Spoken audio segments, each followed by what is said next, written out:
Mi esposo rompió una copa por mí, 4 años después de mi muerte. Pero no fue por amor. Cuando Julián llegó a casa y se dio cuenta de que yo no estaba, le preguntó a la asistente, ¿todavía no ha firmado los papeles del divorcio? La asistente se quedó callada un buen rato y con dificultad respondió, no, señor. La señora López falleció. Habían pasado ya 4 años desde mi muerte. Julián siguió con su vida de galán mimado, disfrutando al máximo como siempre. Yo flotaba por encima, observándolo en silencio. Rodeado de mujeres, parecía estar perfectamente feliz. Sus amigos se turnaban para brindar con él. El ambiente estaba de lo más animado, hasta que alguien tuvo que meter la pata. Julián! ¿Y tu sombrilla inseparable? Hace siglos que no la veo. El cuarto se quedó en silencio. Esa sombrilla de la que hablaban era yo. Mi papá era el jardinero de los López, y mi mamá era la ama de llaves. Desde chica, mis padres siempre me enseñaron a ganarme la simpatía de Julián. Al final de cuentas, sin los López, nosotros no teníamos nada. Yo hacía todo lo que me pedían, pero Julián, él me despreciaba. Me odiaba con el alma. Solo escuchar mi nombre lo sacaba de quicio, como ahora. Su sonrisa desapareció. Su mirada se volvió gélida mientras fulminaba al tipo que acababa de hablar. Pero el tipo ni cuenta se dio. Estaba visiblemente borracho. El alcohol le daba valor. Y estupidez. El idiota siguió hablando. Mira, Mariela ni estaba fea, ¿eh? Tenía un cuerpazo. Ya que te tenías que casar con ella, mínimo hubieras aprovechado, ¿no? ¡Crash! Julián golpeó la copa contra la mesa con tanta fuerza que se hizo trizas. Un pedazo de vidrio se le incrustó en la mano. La sangre goteaba lento, cada gota cayendo como una lágrima roja. Las mujeres gritaron y se alejaron. Los demás intentaron calmar la cosa con risitas nerviosas. Está bien pedo, güey. No le hagas caso, Julián. La única mujer que importa es Graciela, ya lo sabes. ¿Mariela? Esa no era nada. Ni la mencionemos, trae mala suerte. Ya, mejor brindemos. Pero Julián ni se inmutó. Se levantó, imponente sobre todos, y barrió el lugar con la mirada. Agarró una botella de vino de 200,000 pesos y se la vació en la cabeza al borracho. Con una sonrisa helada, le dijo, si tienes ganas de morirte, está bien, pero no me busques. La próxima vez, no va a ser vino lo que te eche encima. Los rostros de todos palidecieron. Nadie se atrevió a decir ni media palabra. Yo, flotando en una esquina, solo suspiré. Ya pasaron 4 años, Julián. ¿Y todavía me odias así? En cuanto salió del salón privado, fui arrastrada con él. Tal vez por el apego que me quedaba. Descubrí que no podía alejarme más de 3 metros de él. O sea, tenía que seguirlo a todos lados, incluso en los momentos más incómodos. En una habitación apenas iluminada, Graciela se derretía en sus brazos como mantequilla, con lágrimas en los ojos y una mirada llena de devoción. Julián, susurró, ¿cuándo vas a divorciarte de una vez? Estar entre ustedes dos me hace sentir como la otra. Él se detuvo un instante. Le pasó la mano por el cabello y la acercó. No digas tonterías, murmuró. ¿Quién te dijo eso? Graciela empezó a llorar, y hasta yo sentí algo de lástima. Ni imagino cómo le pegó eso a él. Con los ojos llenos de lágrimas, dijo mi nombre. Me quedé en shock. Aunque estuviera muerta, qué ridiculez. ¿Cómo se supone que había regresado solo para hablar mal de ella? Y lo peor, Julián le creyó. ¿Ella? Se burló. ¿Quién se cree para hablar de ti? Furiosa, me lancé sobre su cabeza y le pisoteé el cráneo de la rabia. Intenté darle una bofetada, pero mis manos solo lo atravesaron. ¡Qué carajos! La desgraciada esa, Graciela, se estaba aprovechando de que yo no podía decir nada. Ella le acarició la frente fruncida con los dedos. Julián, prométeme que no vas a discutir con ella, ¿sí? Solo actúa así porque te quiere demasiado. Ella todavía agregó, bajando la cabeza con timidez y una sonrisita en los labios. Y yo también. Los hombres siempre caen en eso. Les encanta la chica rota, la pobrecita, la que está perdidamente enamorada de ellos. Y Julián no era la excepción.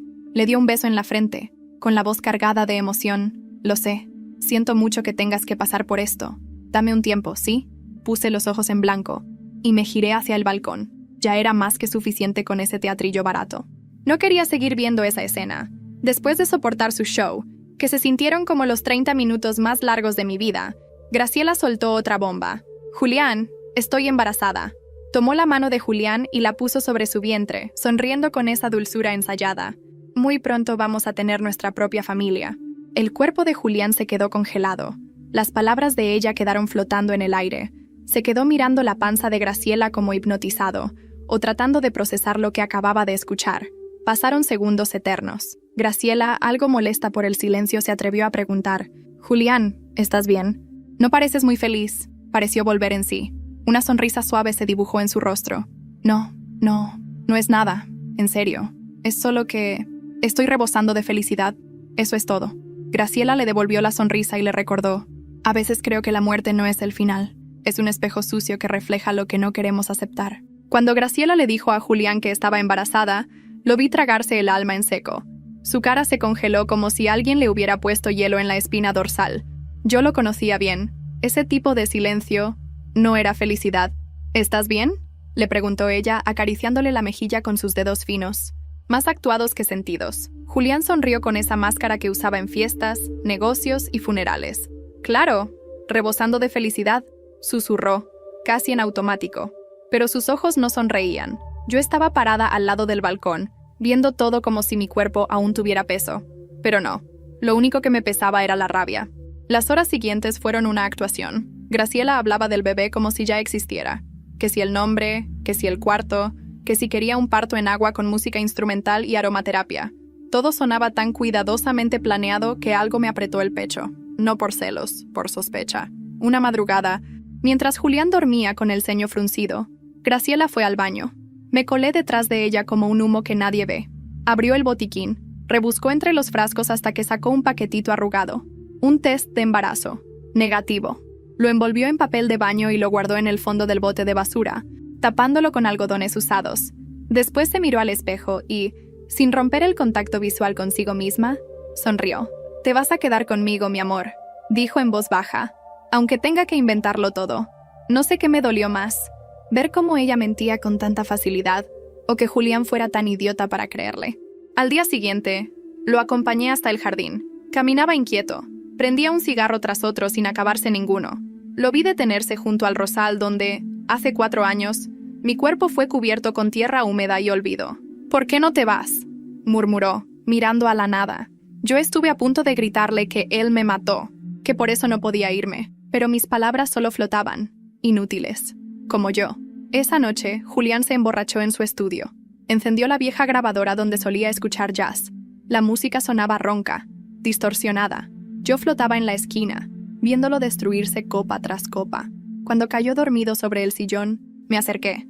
No sé por qué lo hice, pero acerqué mi rostro al suyo. Quería verlo de cerca, sentir si todavía era humano o solo una cáscara vacía. De repente, abrió los ojos. «¿Mariela?». Me quedé congelada. Él no podía verme. ¿O sí? Se incorporó de golpe tambaleándose. «¡Ya basta!», gritó. «No puedes seguir aquí». «No puedes». Corrió por la casa como loco, abriendo puertas, lanzando sillas, buscando... ¿A mí? ¿A un fantasma? ¿A su culpa? Gritó mi nombre una vez más, y entonces los espejos del pasillo estallaron al mismo tiempo. Yo no hice nada, lo juro. La mañana siguiente, Graciela regresó del doctor con una sonrisa ensayada y una carpeta en la mano. Se la entregó a Julián. Dentro había una ecografía falsificada, demasiado perfecta, demasiado limpia. «¿Ves? Nuestro bebé», dijo, tocándose el vientre que seguía plano como una tabla. Pero en la noche, encontré una carpeta idéntica en su maleta, con la etiqueta Plan B. Algo no cuadraba. Graciela no estaba fingiendo para atraparlo. No, ella estaba ejecutando algo mayor, un plan a largo plazo. Y entonces, esa misma noche, la vi salir de la casa a escondidas. No usó coche. Caminó varias cuadras hasta llegar a un café abierto 24 horas. Se sentó en una esquina. Alguien la estaba esperando. No podía creerlo. Era el médico de la familia, el mismo que firmó mi acta de defunción. No podía creer lo que veía. Ese hombre, sentado frente a Graciela en esa mesa mugrienta del café, era el mismo que 4 años atrás firmó mi acta de defunción sin siquiera mirarme a los ojos. El doctor Ernesto Delgado, médico de la familia desde hacía más de 2 décadas. Discreto, elegante y peligrosamente servicial. Graciela le deslizó un sobre por debajo de la mesa. Él lo tomó sin mirarlo. «¿Estás segura de que quieres seguir con esto?», preguntó con voz baja, seca. «Más que nunca», dijo ella con la seguridad de alguien que ya había ganado. «¿Y Julián, sospecha?». «Sospecha muchas cosas, pero de las equivocadas», respondió, con una sonrisa que no le llegaba a los ojos. Hablaron como si yo no estuviera allí, como si no supieran que los estaba observando desde la sombra. como si mi muerte no hubiera sido el inicio de todo este desastre. Graciela se levantó antes de que terminara el café. Caminó como si el mundo le perteneciera. El médico se quedó mirando su taza un momento y murmuró para sí: «Pobre Mariela, si tan solo supieras». Me congelé. Quise atravesarlo, gritarle, obligarlo a explicarse, pero no pude. No a él. Ernesto tenía algo, un peso, como si llevara parte de mí dentro, como si supiera más de lo que yo misma recordaba. Volví a la mansión de Julián arrastrando cada pensamiento como una cadena. Esa noche, él no pudo dormir. Se sentó en la cama, revisando las ecografías una por una. Yo lo vi girarlas, buscarles algo, como si por fin su mente comenzara a atar los hilos. «Hay algo raro», susurró. Se levantó, fue al estudio y encendió la lámpara de escritorio. Buscó en la computadora. Su rostro se volvió más tenso a cada clic. En uno de los sitios, comparó las imágenes que Graciela le había dado con ejemplos reales. Eran idénticas. Demasiado. Copias. Maldita sea. Al día siguiente, sin decirle nada, pidió una cita con otro ginecólogo. Graciela no lo supo. Yo sí. Y lo seguí, claro. La cita fue rápida, fría, clínica. El doctor observó las imágenes y frunció el ceño. «Estas no son tuyas. Ni siquiera están firmadas. ¿Quién te las dio?» Julián no respondió. El médico pidió un análisis de sangre para confirmar el embarazo. Julián asintió y salió del consultorio sin mirar atrás. Esa noche, Graciela intentó seducirlo. Vestido corto, velas, perfume empalagoso. Pero él, nada. Ni un movimiento. Solo la miró con esa expresión que aprendí a leer como un libro abierto. La de cuando algo se le rompe por dentro. «¿Qué pasa?», preguntó ella acariciándole el cuello. «Nada», respondió él, con la voz más distante que jamás le oí usar. «¿Estás molesto conmigo?» «Estoy molesto conmigo mismo», murmuró quitándose su mano del pecho. Por confiar. Ella fingió sorpresa. Lágrimas. Pero ni una cayó. Solo gestos. Siempre tan precisa. Los días siguientes fueron como un péndulo. Graciela cada vez más nerviosa. Julián cada vez más frío. La casa se volvió un campo de batalla silencioso. Hasta que el resultado llegó. Un sobre sellado. Julián lo abrió frente a mí, en su estudio. Resultado: negativo. No hay embarazo. No gritó. No rompió nada. Solo se quedó ahí, sentado, mirando el papel como si fuera un mapa de su fracaso. Entonces hizo algo que me sorprendió. Tomó su celular y marcó: «Ernesto, necesito verte. Hoy». Esa misma noche, Ernesto fue a la casa. Graciela no estaba. Julián lo esperaba con una botella de mezcal y 2 copas. «Siéntate», dijo él. «¿Qué pasa, Julián? Quiero que me digas la verdad. Todo». Ernesto tragó saliva. Puso la copa en la mesa sin tocarla. «¿De qué estás hablando? ¿Del bebé? ¿De Mariela? ¿De ti? De lo que sea que me están ocultando», dijo Julián, con voz firme. Y entonces, yo vi algo que nunca había visto en Julián. Miedo real. No miedo a perder. Miedo a descubrir. Ernesto bajó la mirada. Hizo una pausa. Y con voz baja, apenas un susurro, dijo: «Julián, tú no mataste a Mariela». El silencio que siguió fue total. Yo no respiraba. Si eso fuera posible. «¿Qué dijiste?», preguntó Julián con un hilo de voz. «Lo que escuchaste». El corazón me golpeaba el pecho, aunque ya no tuviera uno. Entonces, ¿quién lo hizo? «¿Cómo que no fui yo?», repitió Julián con la voz más baja, pero cargada de furia contenida. Ernesto no respondió de inmediato. Se pasó las manos por la cara. No era el mismo hombre elegante que recordaba de mis días vivos. Estaba sudando, despeinado, y sus ojos parecían los de alguien que no había dormido bien en meses. «Tú crees que sabes cómo pasó todo, pero te mintieron», dijo por fin. «¿Quién? ¿Graciela?». Julián apretó la copa con tanta fuerza que pensé que iba a romperse otra vez. «Ella fue parte, sí, pero no empezó con ella. Yo no podía moverme, no podía parpadear. Mi mente se agitaba como si de repente toda la niebla del limbo se hubiera evaporado. Él sabía algo, y yo no». Ernesto se levantó. Caminó por la habitación, como si necesitara reorganizar sus pensamientos. Finalmente, se giró hacia Julián y dijo: «La noche que Mariela murió, tú estabas borracho. Graciela te había drogado el mezcal. Era parte del plan». Julián se rió. Una risa amarga, incrédula. «¿Qué carajos estás diciendo? Tú no la mataste, Julián. Ella ya estaba muerta cuando tú entraste a la habitación. Sentí que el suelo se abría debajo de mí. ¿Cómo era posible? ¿Quién? ¿Cómo? ¿Cuándo? ¿Y quién la mató entonces?», preguntó Julián con un hilo de voz. Ernesto bajó la mirada. Se quedó callado. «¿Quién, cabrón?», gritó Julián de pie, ahora temblando de rabia. «Fue...». Tragó saliva. «Fue tu madre». Silencio. La palabra flotó en el aire como una bomba sin explotar. ¿Mi madre? Julián repitió, sin entender. No, eso no tiene sentido. Mi madre no haría eso, ¿no? Preguntó Ernesto alzando una ceja. ¿Recuerdas cómo la odiaba? Desde que eras niño. Siempre dijo que Mariela era una carga, una vergüenza, que te arrastraba hacia abajo. Nunca aceptó que te casaras con ella. Dijo que una empleada nunca iba a ser parte de la familia. No, no podía ser. Yo recordaba a esa mujer con su peinado perfecto, sus perlas, su desprecio silencioso, siempre tan fría. ¿Pero asesina? Ernesto continuó. Ella me llamó esa noche. Me pidió que viniera rápido. Cuando llegué, Mariela ya no respiraba. Había marcas en su cuello. Pero tú estabas tirado en el sillón del estudio, inconsciente. Yo entendí todo. Me amenazó. Me dijo que si hablaba, arruinaría mi carrera. Dijo que era lo mejor, que tú no podías cargar con esa muerte, que el escándalo acabaría con los López. Y yo firmé el acta. Dije que fue un paro cardíaco. Tú enterraste el cuerpo, dijo Julián, con los ojos brillando de furia. No, el jardinero lo hizo. El padre de Mariela, él también fue parte. No porque quisiera, porque ella lo obligó. Mi papá, mi propio padre, ¿me enterró? Julián estaba pálido. No dijo nada. Caminó en círculos. Murmuraba para sí. Se pasaba las manos por el cabello, como si quisiera arrancárselo. Yo sentía que el aire, aunque ya no lo necesitaba, me faltaba. Una náusea irreal.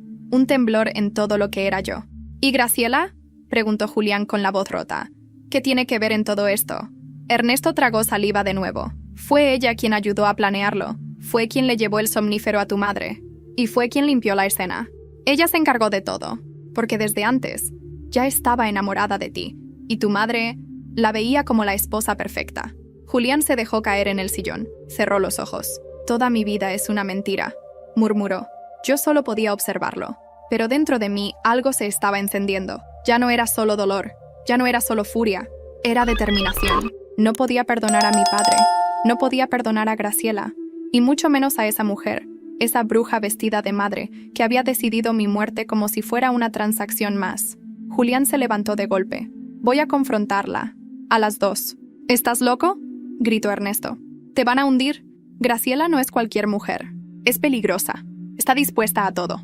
Perfecto, respondió Julián, porque yo también. Y se fue. Yo lo seguí. Y en cuanto abrí la puerta del estudio detrás de él, la encontré. Graciela, de pie, del otro lado del pasillo, escuchándolo todo. Graciela estaba ahí, de pie, inmóvil, sola. La misma sonrisa con la que convencía a todos. Ahora no estaba. Solo quedaba su rostro pálido, los labios ligeramente separados, como si se hubiera olvidado de cómo mentir. Sus ojos iban de Ernesto a Julián, a mí, aunque no pudiera verme. Y por un momento, un solo instante, creí ver miedo real. ¿Cuánto escuchaste? Preguntó Julián con una calma que dolía. Graciela respiró hondo. No dijo nada. ¿Todo? Insistió, esta vez más fuerte. Ella bajó la mirada, y luego, lentamente, dio un paso adelante. Julián, no sabes lo difícil que fue para mí mantener esto. Empezó, como si aún pudiera girar el guión a su favor. No fue una decisión fácil. Tu madre me presionó, me amenazó. Yo no quería... ¿No querías qué, Graciela? Interrumpió él con una rabia contenida que hacía temblar sus palabras. ¿No querías matar a mi esposa? ¿No querías envenenarme? ¿O no querías quedar como la mala de la historia? ¡Yo te amaba!, gritó ella de repente. Y lo dijo con una desesperación tan violenta que me heló la espalda. Tú no sabes amar, murmuró Julián. Tú sabes manipular. La bofetada fue invisible, pero yo la sentí como si me la hubieran dado a mí. Graciela se tambaleó, pero no retrocedió. ¿Y tú?, le dijo con los ojos encendidos. Tú tampoco eres inocente. ¿Ahora quieres hacerte la víctima?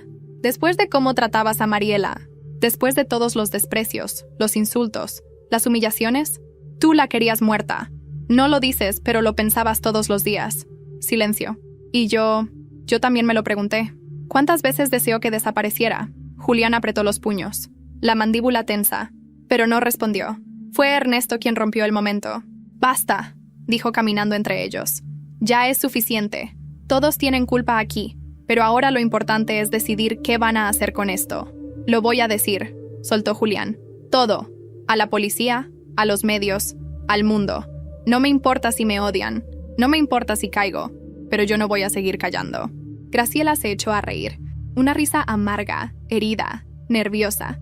¿Y quién te va a creer, Julián? ¿Quién va a escuchar al hijo mimado de una familia podrida acusando a su propia madre y a su amante de asesinato? ¿Y sin pruebas? Yo tengo una prueba, respondió él, y la mostró. El celular. Había estado grabando la conversación desde el momento en que Ernesto entró. Graciela se lanzó hacia él como una fiera. Le quitó el teléfono, lo arrojó al suelo y lo pisoteó hasta hacerlo polvo. ¿Estás loco?, gritó. ¿Quieres arruinar tu vida por un maldito fantasma? Esa palabra me atravesó como un cuchillo. Julián no se movió. La dejó hacer, y luego dijo algo que me hizo quedarme quieta. Ya la arruiné, cuando dejé que muriera. Graciela se quedó sin palabras. Por primera vez, sin argumento. Se fue. Salió por la puerta como un animal herido, sin dignidad, sin plan. Ernesto la vio desaparecer por el pasillo sin decir una palabra. ¿Crees que se va a quedar tranquila?, preguntó. Claro que no, respondió Julián. Por eso tengo un plan. Esa noche no durmió. Lo vi revisar papeles, abrir antiguos archivos en su computadora, buscar números viejos. Fue al jardín, desenterró, con sus propias manos, una pequeña caja metálica oxidada. Yo no recordaba eso. La abrió. Dentro había una agenda de tapas verdes, con mi nombre escrito en la primera página. Mis pensamientos, mis anotaciones, mis sospechas, las veces que oí a su madre hablando mal de mí, las veces que vi a Graciela en lugares donde no debía estar, notas sobre el somnífero en el mezcal, sobre los celos, las frases que no supe si eran amenazas o advertencias. Julián la leyó toda esa noche, cada palabra. Y al amanecer, dijo, esto no fue solo un asesinato, fue una ejecución planeada. El día siguiente fue aún más extraño. Recibió una llamada inesperada. Era mi madre. Julián, dijo ella con voz firme. Necesito verte. A solas. Hay algo que tengo que decirte. ¿Qué cosa? La verdad sobre lo que hizo tu madre. Y sobre lo que yo permití. Sentí que algo más estaba por salir. Y por primera vez, temí lo que podía escuchar. La casa de mi infancia seguía igual. Y al mismo tiempo, irreconocible. La pintura de las paredes seguía descascarándose en los mismos rincones. El zaguán colgaba de una bisagra oxidada. Pero había una tristeza más densa ahora. Como si el lugar supiera lo que pasó y se negara a olvidar. Julián llegó solo, sin escoltas, sin excusas, casi sin alma. Mi madre abrió la puerta sin mirarlo a los ojos. Su cabello blanco estaba recogido con torpeza, y sus manos temblaban como si llevaran años sosteniendo un secreto demasiado pesado. Pasa. Él entró. Yo, por supuesto, ya estaba ahí. Vi cómo miraba el lugar, la cocina donde comía con los empleados, el cuarto donde yo dormía, cuando aún me llamaban la hija de los sirvientes, y no la señora López. ¿Dónde está don Javier?, preguntó Julián, refiriéndose a mi padre. En el asilo, respondió mi madre. Ya no habla, apenas come. ¿Él sabía? Ella levantó la mirada, firme. Él cavó el hoyo. Yo puse la manta sobre tu esposa. ¿Eso responde tu pregunta? Me quedé helada. Lo había sospechado, sí, pero escucharlo dolía de otra manera. Julián no dijo nada, no se atrevió. Tal vez por culpa, tal vez por respeto, o porque en ese momento él también sintió el peso de cada decisión que se tomó en esa casa. Mi hija confiaba en ti, dijo ella, mirándolo directo. A pesar de cómo la tratabas, a pesar de todo. Lo sé. ¿Y ahora? ¿Vienes a buscar redención? No, vine a buscar justicia, dijo Julián. Y tú puedes ayudarme. Ella lo observó con una mezcla de amargura y lástima.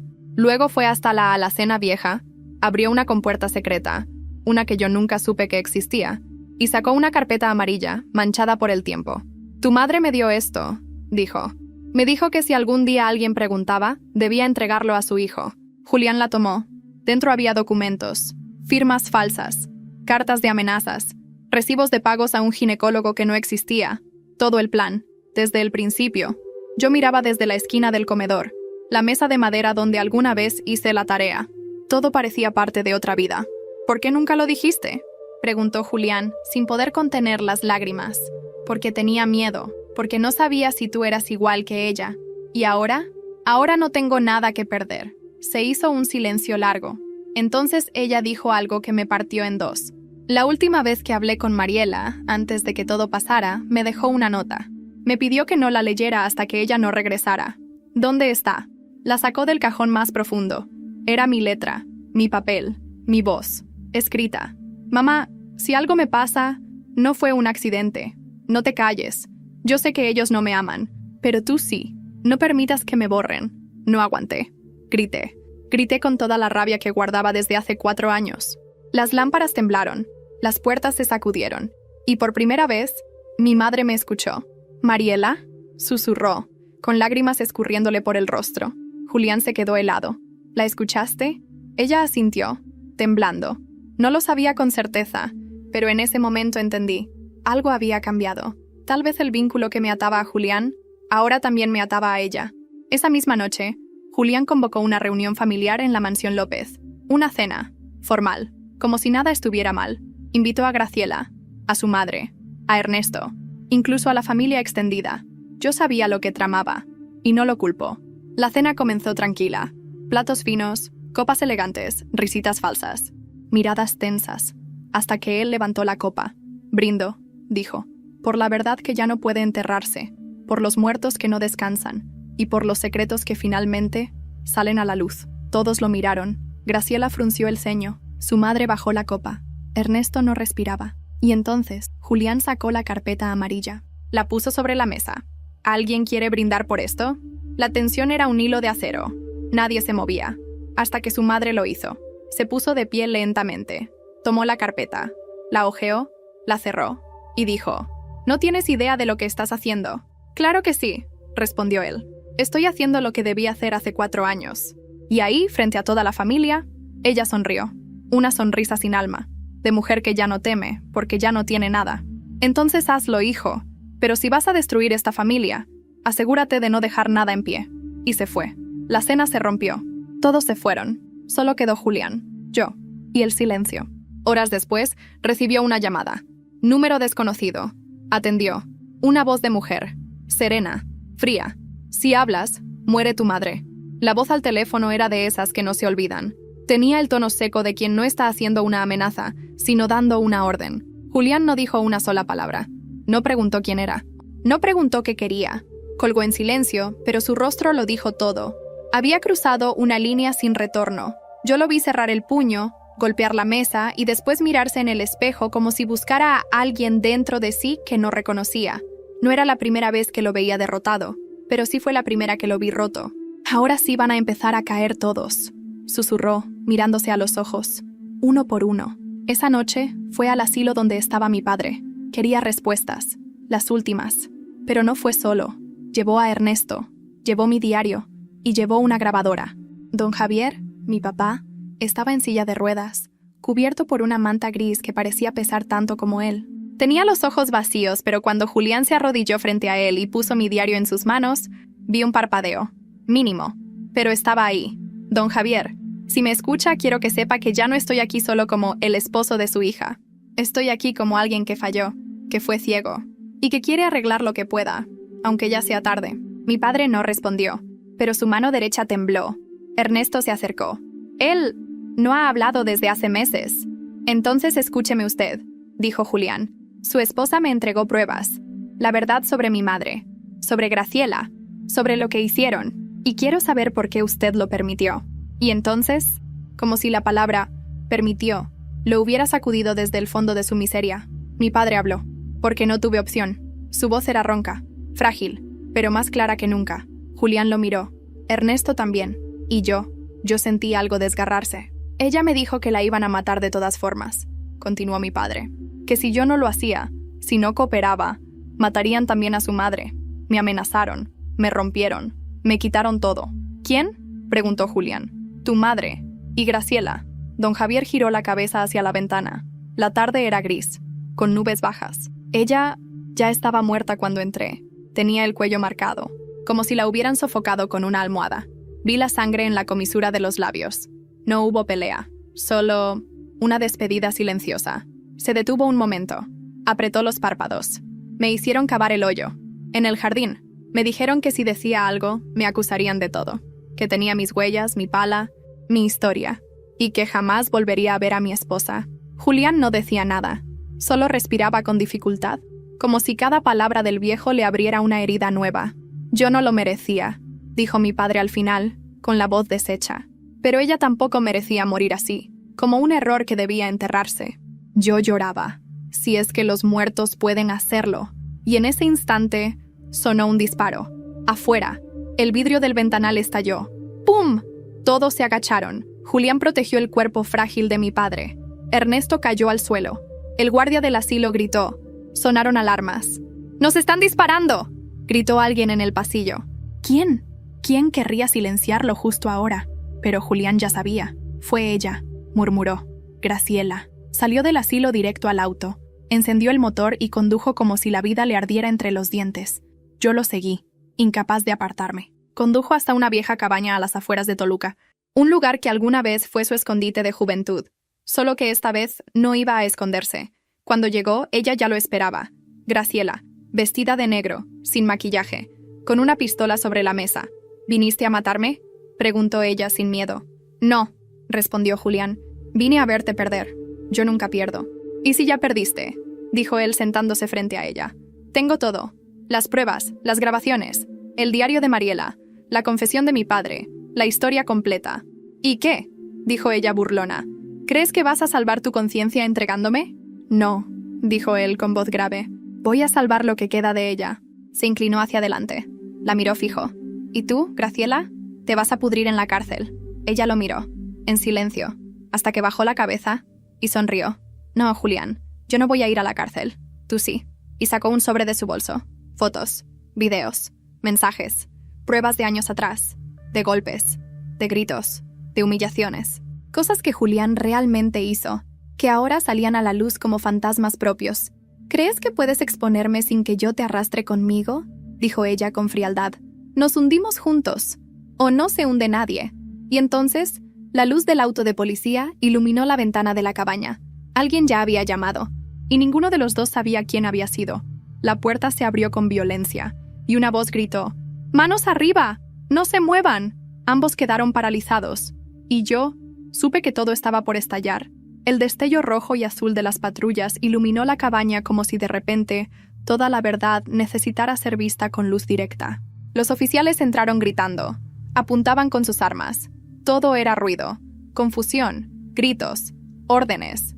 Yo me quedé inmóvil, suspendida entre el polvo y el miedo. ¡Las manos donde podamos verlas! ¡Ahora! Graciela levantó las manos lentamente, sin perder la compostura. Julián también, pero su mirada no estaba en los policías. Estaba en mí. Era como si pudiera verme, por primera vez, sin niebla, sin rabia, solo con culpa. Soy el dueño de esta propiedad, dijo Julián. Nadie estaba armado. Un oficial se acercó, tomó la pistola de la mesa y la revisó. Está cargada, confirmó. Es mía, dijo Graciela. Yo la traje, para defenderme. Su voz no tembló, ni una vez. ¿Defenderte de qué?, preguntó Julián en voz baja. Ella no respondió. Los oficiales empezaron a revisar la cabaña. Uno de ellos encontró la carpeta con las pruebas, el diario, las grabaciones, todo. ¿Qué es esto? Evidencia, dijo Julián, de un asesinato ocurrido hace 4 años, en mi casa, a mi esposa, por mi madre y esta mujer. Graciela lo miró de reojo. No dijo nada. El oficial hojeó algunos documentos. Luego llamó por radio. Todo se volvió un zumbido lejano. Entonces, uno de los policías se acercó a Graciela y le leyó sus derechos. Graciela Aguirre queda detenida por obstrucción de justicia, encubrimiento de homicidio y tentativa de asesinato. Tiene derecho a guardar silencio. Ella no se movió. Solo me miró, aunque no pudiera verme, y murmuró: «Quédate tranquila, perra. No terminé contigo». Quise romperle la cara, pero mis manos pasaron a través de ella como siempre. Julián fue escoltado afuera para declarar. Graciela también. Y yo me quedé sola en la cabaña, en silencio. Por primera vez en años me sentí vacía, como si algo se hubiera cerrado. Pero al mismo tiempo, sabía que la historia no había terminado, porque el verdadero monstruo todavía no había hablado. La madre de Julián. Días después, mientras Graciela era procesada y Julián cooperaba con la policía, una noticia paralizó todo. Doña Leonora López, la matriarca, la mujer que controlaba las finanzas, la imagen y los hilos invisibles de la familia, había desaparecido. Nadie sabía cómo, ni cuándo. No dejó notas, no usó su coche, no se llevó su pasaporte. Simplemente se esfumó. Julián, desde la sala de espera de la fiscalía, recibió la llamada. ¿Desaparecida?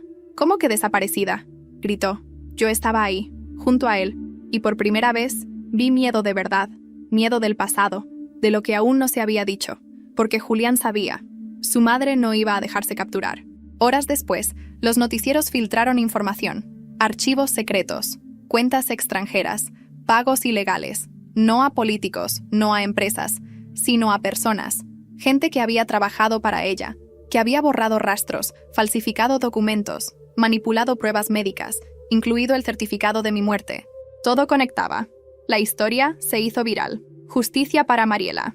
El jardín de los secretos. Los López caen. Las redes se llenaron de teorías, recuerdos, fotos mías en eventos, videos borrosos donde Julián me ignoraba, comentarios de exempleadas que habían presenciado maltratos.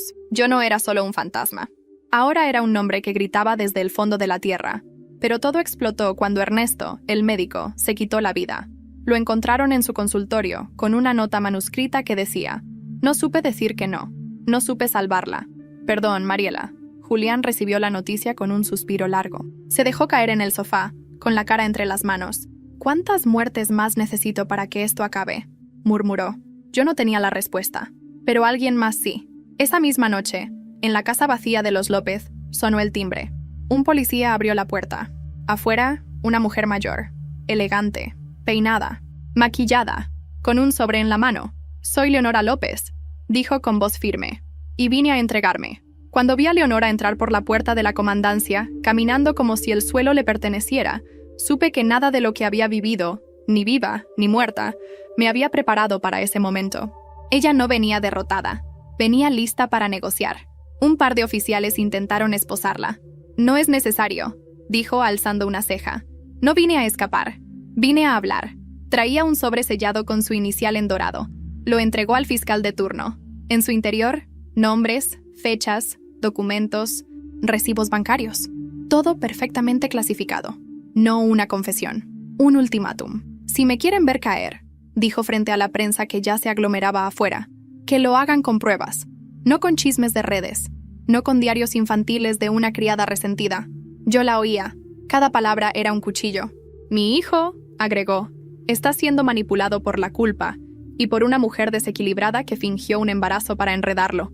Quieren pintarlo como héroe. Pero yo lo vi. Yo lo conozco. Yo sé quién era Julián cuando Mariela murió. Y ahí fue cuando algo cambió. Porque ella no estaba allí para protegerse. Estaba allí para hundir a su propio hijo. Esa misma tarde, Julián fue citado para una nueva declaración. Yo lo seguí. Vi cómo sudaba, cómo se quebraba por dentro. «¿Por qué haría esto?», le preguntó al oficial con voz rota. «Porque está jugando su última carta», dijo el agente. «Y si puede hundirte a ti para salvar su legado, lo hará». Lo interrogaron durante 4 horas. Le mostraron las declaraciones de Leonora, las fotos del cuerpo en el jardín, el diario, la carpeta amarilla, el testimonio del padre de Mariela y la grabación del intento de asesinato en el asilo. Era un caso complejo, enredado, pero cada vez más claro. Una red de secretos que no se sostenía más. «¿Usted golpeó alguna vez a su esposa?», preguntó el fiscal. Julián bajó la mirada. «Sí». «¿La humilló? ¿La trató como propiedad?». «Sí». «¿La defendió cuando su madre la quiso echar de la casa?». «No». Yo estaba parada detrás de él, escuchando, viendo, sintiendo cada respuesta como una astilla clavada en mi memoria. Pero no podía odiarlo más, porque ya no se estaba defendiendo, estaba confesando. «¿Usted la mató?». «No», dijo Julián firme, «pero sí ayudé a enterrarla». Al quedarme callado, silencio. Ese fue el momento exacto en el que dejó de ser un López y empezó a ser otra cosa. Un hombre solo, herido, pero libre. Lo dejaron salir en libertad condicional mientras se organizaba el juicio, pero el verdadero terremoto llegó días después. Un grupo de mujeres se presentó en la fiscalía. 5, luego 10, luego 20. Exempleadas, amantes pasadas, amigas de infancia, incluso una profesora de secundaria. Todas con un mismo patrón: maltrato emocional, abuso psicológico y una mujer de fondo manipulándolo todo. Leonora. Y al frente de ellas, mi madre. «No solo mataron a mi hija», dijo. «Intentaron borrar su nombre. La fiscalía se vio obligada a abrir un nuevo expediente. Red de encubrimiento y abuso sistemático, liderado por Leonora López y su círculo familiar». Leonora fue trasladada a una prisión federal bajo custodia especial. Graciela, en cambio, fue recluida en un penal psiquiátrico temporalmente, tras declararse inestable emocionalmente durante las audiencias. ¿Y Julián? Julián regresó a la mansión, sola, vacía, en ruinas. Lo observé caminar por el jardín hasta el rosal que ya no estaba. Se arrodilló y habló. «Mariela, si estás aquí, si puedes escucharme, No te pido perdón, porque sé que no basta. Solo te prometo que no voy a morir siendo el mismo hijo de puta que dejaste atrás. Una lágrima cayó sobre la tierra, y por primera vez sentí que podía respirar. Pero no me fui, porque todavía faltaba una historia más. Una última verdad que nadie, ni siquiera yo, estaba preparada para escuchar. Un periodista anónimo publicó un artículo, una investigación privada, filtrada a través de redes. El título era simple: ¿y si Mariela no murió en la casa? ¿Y si Mariela no murió en la casa? El titular me heló. Fue Julián quien lo leyó primero, en su celular, con el ceño fruncido y una expresión que oscilaba entre incredulidad y asco. El artículo, firmado por alguien bajo el seudónimo de El Vigilante, empezaba con una frase lapidaria: nadie muere 2 veces sin dejar rastro. La teoría del artículo no era solo provocadora, era una bomba. Afirmaba con supuestas pruebas y testimonios inéditos que la noche de mi muerte no morí en la habitación de la mansión, sino horas antes, en una clínica privada en las afueras de Metepec, y no por estrangulamiento, por sobredosis. El corazón, o lo que quedaba de él, me dio un vuelco, porque eso yo no lo recordaba. Mi mente, ese eco fragmentado que me sostenía, siempre me había mostrado la escena de la almohada, el silencio, la oscuridad, pero ahora, la duda se filtraba como veneno. Julián, desesperado, empezó a indagar. Contactó al autor del artículo, sin éxito. El número era falso, la cuenta, anónima. Pero había algo más. En los archivos compartidos por el artículo, se incluían copias de registros médicos alterados. Y lo más importante, una grabación de voz. La activó en su computadora. Una voz nerviosa, acelerada. Sí, esa chica, Mariela. La trajeron en la madrugada. No sabíamos ni su nombre al principio. Tenía convulsiones. Dicen que fue por una mezcla de ansiolíticos y alcohol. Pero lo raro fue que la recogieron antes de firmar el acta. La envolvieron en una sábana y se la llevaron, diciendo que tenían que manejar la situación en privado. Silencio. Luego, la misma voz, más baja. Una mujer con apellido grande lo organizó todo. Dijo que su familia no podía permitirse un escándalo. Julián se quedó mirando la pantalla. «Mamá, hija de la chingada», murmuró. Y yo, flotando detrás de él, no sabía si gritar o quedarme en silencio para siempre. ¿Era posible? ¿Era posible que esa noche yo ya estuviera muriendo? ¿Que la almohada solo fuera el cierre de algo que ya había comenzado a ceder por dentro? ¿Que mi muerte hubiera sido decidida por mí misma? Julián volvió al asilo. Quiso hablar con mi padre otra vez. Pero don Javier ya no respondía. Había caído en un silencio profundo, irrecuperable. Apenas movía los ojos. Mi madre, en cambio, lo esperaba con una expresión que no había visto antes. Ni dolor, ni furia. Solo resignación. ¿Es cierto?, preguntó Julián. ¿Ella tomó las pastillas? Sí, respondió mi madre, sin rodeos. Pero no para morir. Se sentaron frente a frente. Yo me paré entre ellos, como una sombra que no quería escuchar, pero no podía alejarse. Esa noche, Mariela estaba mal. Venía de otra pelea con tu madre. Estaba cansada. Me llamó llorando. Le dije que se calmara, que viniera conmigo, pero no quiso. Dijo que solo necesitaba dormir. Tomó 2 pastillas que yo tenía guardadas. No sabía que había bebido antes. Fue un accidente. ¿Y entonces?, preguntó Julián. Entonces tu madre llegó a la casa. La encontró inconsciente.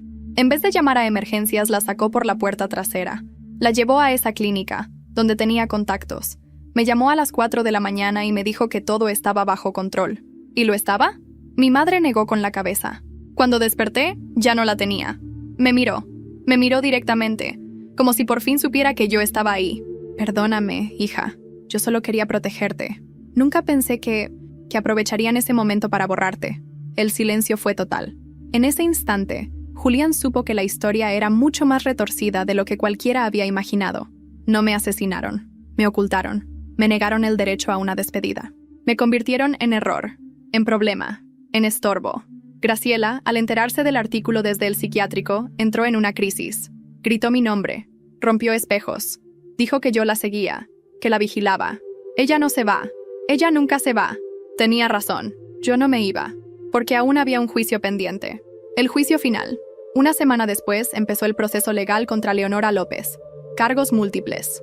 Encubrimiento, manipulación de evidencia, obstrucción de justicia, coacción de testigos, entre otros. Y aunque se declaró inocente, el jurado no tardó en ver la podredumbre que se escondía bajo sus perlas y su maquillaje de señora respetable. El juicio duró días. Pero fue el testimonio final lo que cambió todo. Julián, de pie, mirando a su madre directo a los ojos. Hoy no vengo a defenderme. Vengo a decirle al mundo quién fue usted realmente. Y a decirle a Mariela, dijo, mirando hacia donde yo estaba, que ya no tengo miedo. Las cámaras enfocaron todo. Cada palabra, cada lágrima.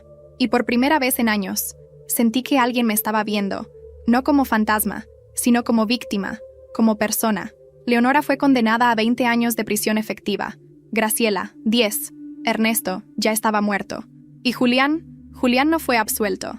Fue sentenciado a 3 años en libertad condicional y trabajo comunitario, por encubrimiento y negligencia.